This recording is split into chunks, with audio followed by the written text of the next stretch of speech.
Comment reconnaître un professionnel qui est capable de vous proposer vraiment des contrats d'assurance qui vous concernent? C'est assez simple. Déjà, dans un premier temps, vous pouvez vérifier s'ils sont inscrits à l'ORIAS, O-R-I-A-S. C'est notre organisme, nous, assureurs, CGP, etc., courtiers en prêt immobilier, courtiers en assurance, pour savoir si on a le droit de vous proposer des contrats d'assurance, d'accord? Et ensuite, quand vous avez affaire à ce professionnel, commencez par voir si on vous pose des questions. Si lorsque vous appelez par téléphone pour demander un devis, on vous dit « Ok, vous avez quel âge et vous payez combien ?» Ok, certes, ça peut être intéressant de regarder les prix aujourd'hui, mais si on commence comme ça, sans vous poser de questions réelles, sans s'inquiéter des documents que vous avez à vous, c'est-à-dire que moi, si on m'appelle, je vais essayer de discuter avec la personne forcément pour savoir certaines choses, pourquoi tu cherches une autre assurance, qu'est-ce qui se passe, etc. C'est sur l'assurance de prêt immobilier, moi, dans 99% des cas. Et ensuite, je vais vous poser des questions. En règle générale, je vous envoie un document, mais voilà, dans mes questions, ça va être effectivement votre date de naissance, ça va être le fait est-ce que vous fumez ou est-ce que vous fumez pas.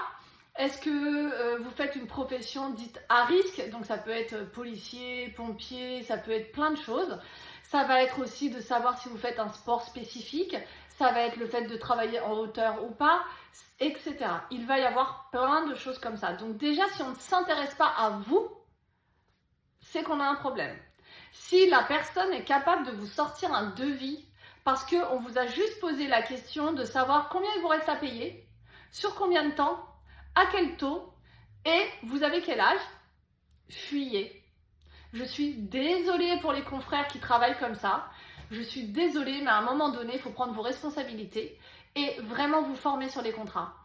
On ne peut pas aujourd'hui proposer des contrats d'assurance de prêt immobilier qui sont quand même hyper couvrants, qui sont plus sur des centaines de milliers d'euros sur entre 20 et 25 ans pour la plupart d'entre vous et ne pas s'intéresser à voir ce qui se passe dans votre vie pour être sûr de vous assurer correctement.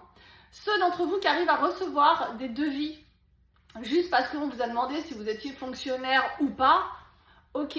Maintenant, dans fonctionnaire, il y a des fonctionnaires à risque et des fonctionnaires pas à risque. Si on marque sur le contrat que c'est juste salarié cadre ou salarié non cadre, encore une fois, fuyez. Je suis désolée, mais à un moment donné, il faut que chacun prenne ses responsabilités. Vous, en tant que client, vous devez vous inquiéter de savoir comment on va vous tarifer, qu'est-ce qu'on vous pose comme question, et non pas on vous envoie un devis moins cher. Alors le moins cher, voilà.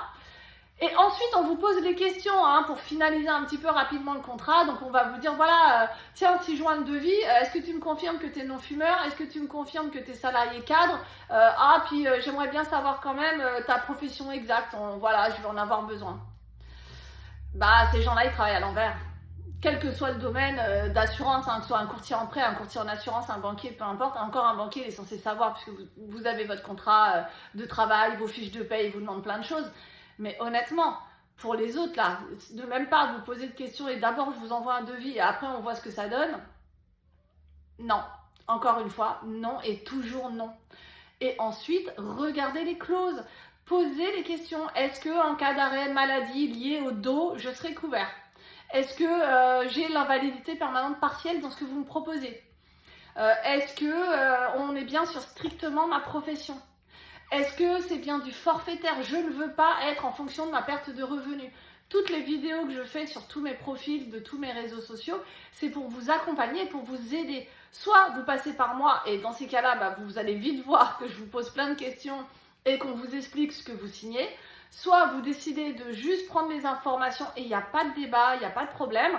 Mais dans ces cas-là, servez-vous-en et posez les questions. Si le professionnel en face, il bégaye et qu'il vous dit que l'indemnitaire et le forfaitaire, c'est la même chose, qu'on vous dit que ça n'a pas vraiment d'incidence et que oui, toute profession, c'est mieux. Non, toute profession, ça ne veut pas dire que je vais vous garantir, quelle que soit la profession que vous allez faire plus tard.